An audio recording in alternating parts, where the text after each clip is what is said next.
নরওয়ের বিপক্ষে শেষ ১৬ ম্যাচ শেষে মেটলাইফ স্টেডিয়ামের ঘাসে বসে কান্নায় ভেঙে পড়েছিলেন নেইমার। সেই মুহূর্তে শুধু একজন ফুটবলারই কাঁদছিলেন না, কাঁদছিল গোটা একটি প্রজন্মের স্বপ্ন। ২০১০ সালে যুক্তরাষ্ট্রের বিপক্ষে প্রীতি ম্যাচ দিয়ে জাতীয় দলে অভিষেক হয়েছিল নেইমারের।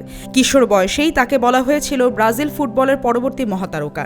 পেলে, জিকো, রোমারিও, রোনালদো ও রোনালদিনহোর উত্তরসূরি হিসেবে তার কাঁধে তুলে দেওয়া হয়েছিল বিশাল এক প্রত্যাশার ভার। অসাধারণ প্রতিভা, দুর্দান্ত ড্রিবলিং, নিখুঁত ফিনিশিং আর শৈল্পিক ফুটবল সবই ছিল তার মধ্যে। কিন্তু বিশ্বকাপ নামের সবচেয়ে কাঙ্ক্ষিত ট্রফিটি শেষ পর্যন্ত আর ছোঁয়া হলো না। নেইমারের আন্তর্জাতিক ক্যারিয়ারের সবচেয়ে বড় প্রতিপক্ষ ছিল তার নিজের শরীর। গুরুত্বপূর্ণ প্রতিটি সময়ে ইনজুরি যেন তার পথ আটকে দাঁড়িয়েছিল। ২০১৪ বিশ্বকাপের কোয়ার্টার ফাইনালে কলম্বিয়ার বিপক্ষে হুয়ান সুনিগার হাঁটুর আঘাতে পিঠের কোষেরুকায় চির ধরেছিল তার। সেই ইনজুরির কারণেই খেলতে পারেননি জার্মানির বিপক্ষে সেমিফাইনালে। আর নেইমারহীন ব্রাজিল ইতিহাসের অন্যতম লজ্জাজনক ৭-১ ব্যবধানে বিধ্বস্ত হয়েছিল। ৪ বছর পর রাশিয়া বিশ্বকাপের আগেও পায়ের গুরুতর চোটে কয়েক মাস মাঠের বাইরে থাকতে হয়েছে তাকে। কঠিন লড়াই করে বিশ্বকাপে ফিরলেও পুরোপুরি ফিট ছিলেন না। ২০২২ কাতার বিশ্বকাপে আবারও একই গল্প। সার্বিয়ার বিপক্ষে গোড়ালির চোট তাকে গ্রুপ পর্বের ২টি ম্যাচ থেকে দূরে সরিয়ে দেয়। ফিরে এসে গোল করলেও কোয়ার্টার ফাইনালে ট্রাইবেকারে ক্রোয়েশিয়ার কাছে বিদায় নেয় ব্রাজিল। এবারের বিশ্বকাপেও ভাগ্য যেন তার প্রতি সদয় হয়নি। বয়সের ভার, দীর্ঘ ক্যারিয়ারের ক্লান্তি এবং পুরনো চোটের প্রভাব নিয়েই মাঠে নেমেছিলেন তিনি। আগের সে বিস্ফোরক গতি বা চোখ ধাঁধানো ড্রিবলিং আর আগের মতো দেখা যায়নি। তবুও অভিজ্ঞতা, নেতৃত্ব ও সৃজনশীলতা দিয়ে দলকে টেনে নেওয়ার চেষ্টা করেছেন।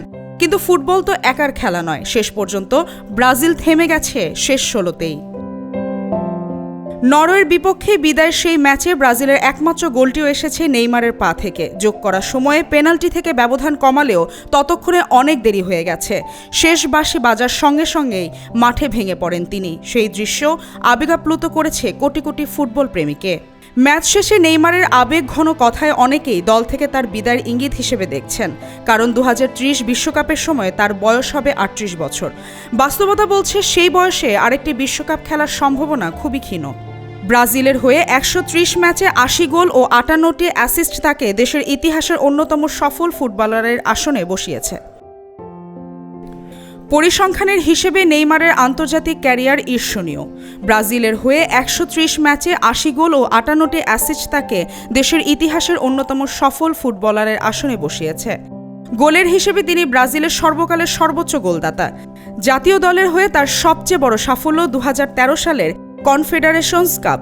দুর্দান্ত পারফরমেন্সে সেই টুর্নামেন্টে ব্রাজিলকে শিরোপা জিতিয়েছিলেন তিনি। এরপর ২০১৬ সালে রিও অলিম্পিকে অধিনায়ক হিসেবে এনে দেন দেশের ইতিহাসের প্রথম অলিম্পিক ফুটবল স্বর্ণপদক।